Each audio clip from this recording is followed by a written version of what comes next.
ये खबर KR मंगलम university द्वारा प्रस्तुत की गई है। क्या चीन के इशारे पर फिर से पाकिस्तान अब अमेरिका और ईरान के बीच की दुश्मनी खत्म करने जा रहा है?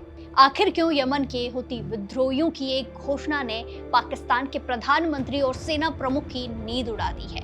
और अगर ये बातचीत नाकाम रही तो क्या डोनाल्ड ट्रंप ईरान पर अब तक का सबसे बड़ा हमला करने वाले हैं?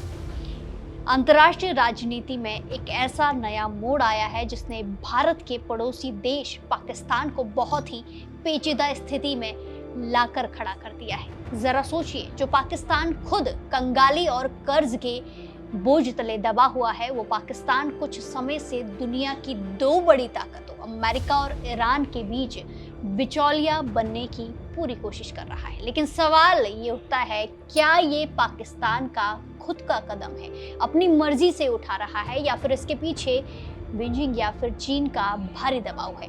आइए आज की इस खास रिपोर्ट में समझते हैं कि मिडिल ईस्ट में पर्दे के पीछे आखिर कौन सा बड़ा खेल चल रहा है।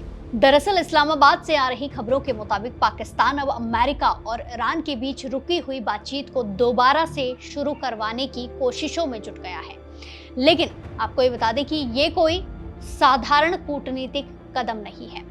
बताया जा रहा है कि चीन ने पाकिस्तान पर कड़ा रुख अपनाते हुए उसे इस मामले में मध्यस्थता करने के लिए कहा है।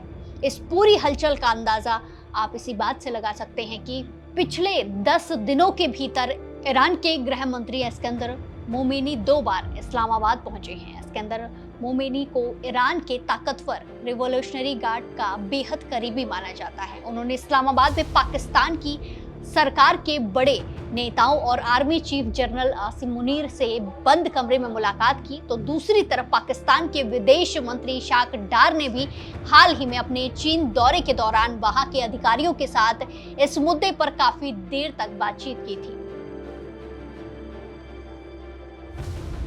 लेकिन पाकिस्तान की राह इतनी आसान नहीं है, क्योंकि वो इस वक्त एक बहुत बड़े धर्म संकट में फंसा हुआ है। एक तरफ जहां चीन का दबाव है, तो वहीं दूसरी तरफ सऊदी अरब का रुख है।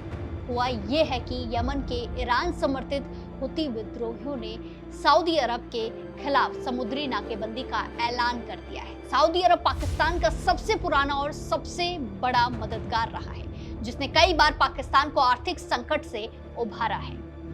इतना ही नहीं, पिछले साल ही दोनों देशों के बीच एक अहम रक्षा समझौता हुआ था। अब जब हुती विद्रोहियों ने सऊदी अरब को निशाना बनाना शुरू किया, तो पाकिस्तान ने तुरंत ही इन हमलों की कड़े शब्दों में निंदा की। लेकिन मुसीबत यह है कि अगर पाकिस्तान इस मामले में ईरान का पक्ष लेता दिखाई देता है, तो रियाद यानी कि सऊदी अरब उससे सख्त नाराज हो जाएगा। वहीं दूसरी ओर अगर वो चीन की बात नहीं मानता, तो बीजिंग से मिलने वाली अरबों डॉलर की मदद पर संकट आ सकता है। चीन की नाखुशी की सबसे बड़ी वजह यह है कि ईरान के हमलों और स्टेट ऑफ हॉर्मुज की यानी कि जो एक बहुत ही अहम मार्ग है, उसके बंद होने के खतरे से उसका अंतर्राष्ट्रीय व्यापार बुरी तरह प्रभावित हो रहा है। चीन का ईरान पर अंतर्राष्ट्रीय प्रतिबंध लगे हुए हैं, फिर भी चीन ही उसका सबसे बड़ा व्यापारिक साझेदार और कच्चे तेल का मुख्य खरीदार है।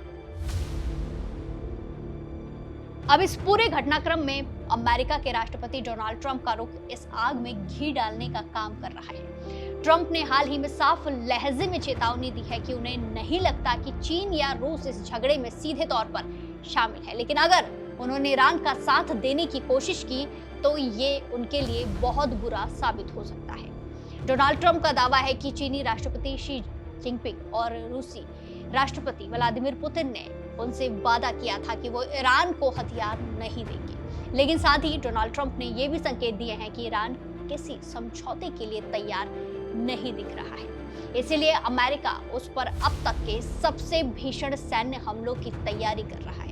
यही वजह है कि इजरायली प्रधानमंत्री बेंजामिन नेतन्याहू भी वॉशिंगटन में ट्रंप से मिलने पहुंच रहे हैं। ऐसे में सवाल ये उठ रहा है, क्या पाकिस्तान चीन के दबाव में आकर खुद को एक ऐसी वैश्विक जंग की आग में धकेल रहा है जहां से सही सलामत निकलना उसके लिए लगभग नामुमकिन हो सकता है? आपको क्या लगता है, क्या पाकिस्तान अमेरिका और ईरान जैसी महाशक्तियों के बीच सुलह करा पाएगा? काफी टाइम से वो कोशिश कर रहा है, या फिर सऊदी अरब और चीन के बीच पिसकर उसकी अर्थव्यवस्था और कूटनीति दोनों बुरी तरह ध्वस्त हो जाएंगी। अपनी राय कमेंट्स में जरूर दें और बाकी देश और दुनिया की तमाम बड़ी अपडेट्स के लिए जुड़े रहिए दैनिक जागरण के साथ। नमस्कार।